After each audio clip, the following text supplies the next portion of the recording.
A lantern flickers in a cramped barrel as a king's horse thunders past. The sound rattles the thin walls of the mud brick hut where a lone figure sits, his beard tangled, his eyes half closed, a single wooden cup cradled in his hands.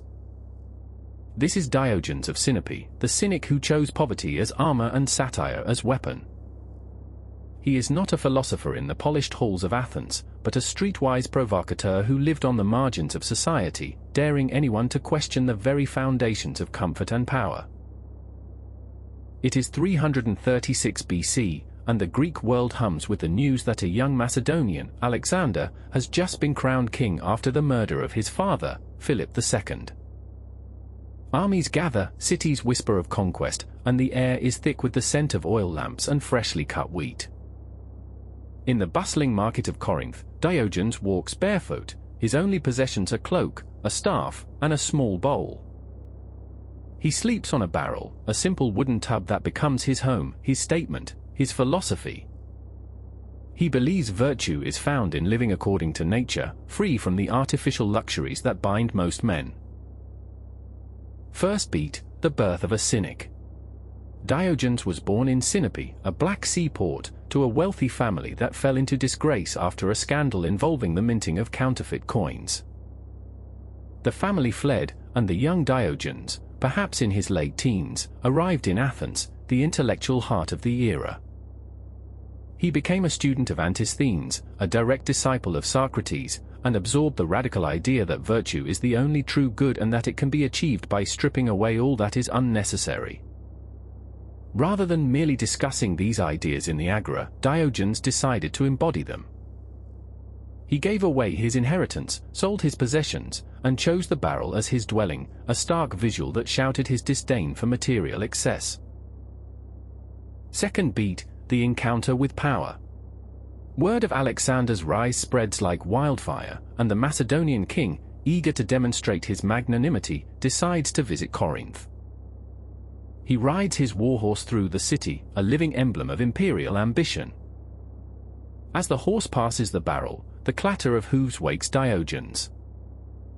The philosopher opens his eyes, looks up at the shining armor, and without a word, lifts his cup and says, "I am looking for an honest man." The crowd gasps. Alexander, known for his confidence, steps down from his horse, approaches the barrel, and asks, "What can I do for you, stranger?" Diogenes replies, "Stand out of my sunlight." The king, taken aback, smiles and says, "If I were not Alexander, I would be Diogenes." The exchange becomes legend, recorded by later writers such as Plutarch and Diogenes Laertius, and it crystallizes the clash between worldly power and philosophical freedom. Third beat, the provocative acts. Diogenes did not stop at a single witty retort. He turned everyday life into a stage for his doctrine. He was seen walking the streets in daylight with a lantern, claiming he was looking for an honest man. He mocked the social customs of the time, once discarding a wine cup in a public fountain to show that the rich are no different from the poor when stripped of their pretensions. He famously urinated on the statues of the gods to demonstrate that the divine should not be idolized above human reason. Each act escalated the tension between the philosopher's radical simplicity and the expectations of a society built on status and ceremony. Fourth beat, the turn, influence beyond the barrel. Midway through his life, a shift occurs that reframes Diogenes' impact. While ancient sources often portray him as a solitary eccentric, archaeological findings and contemporary writings reveal that his ideas seeped into the emerging Stoic school. Zeno of Citium, who would later found Stoicism, is said to have been inspired by Diogenes' emphasis on living according to nature and his indifference to external wealth.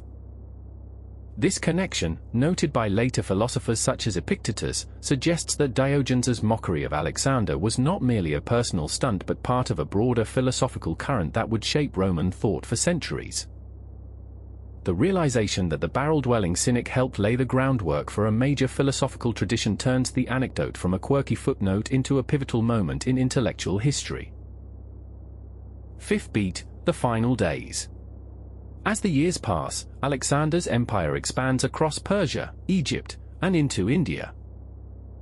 Diogenes, now an old man, continues to reside in his barrel, unbothered by the shifting maps of power. According to the few surviving accounts, he dies in Corinth, perhaps by natural causes, though the exact circumstances remain uncertain. Some stories claim that when asked where he wanted to be buried, he replied, "In the earth, where all are equal," reinforcing his lifelong commitment to equality and humility. His death does not end the conversation, rather, it fuels legends that persist through the ages, each retelling adding a layer of interpretation. Sixth beat, the haunting question. Centuries later, scholars still debate the precise influence Diogenes wielded over Alexander. Some argue that the king's famous restraint in certain battles reflects a philosophical tempering, perhaps sparked by the cynic's blunt honesty. Others contend that the encounter was a theatrical moment, designed more for posterity than policy. The lack of concrete evidence leaves the story open, inviting each generation to ask, can a single philosopher truly alter the course of an empire, or does the legend simply serve as a mirror for our own desire to see power humbled? The lantern in the barrel flickers out, but the echo of Diogenes' voice, "Stand out of my sunlight," still reverberates through the marble halls of history. It asks us to consider what we value, what we fear, and whether the simplest lives can challenge the grandest ambitions. And as we watch the shadows lengthen over the ruins of ancient Corinth, we are left with a question that has no tidy answer. If the greatest conqueror could be reduced to a single, defiant phrase, what does that say about the true nature of power?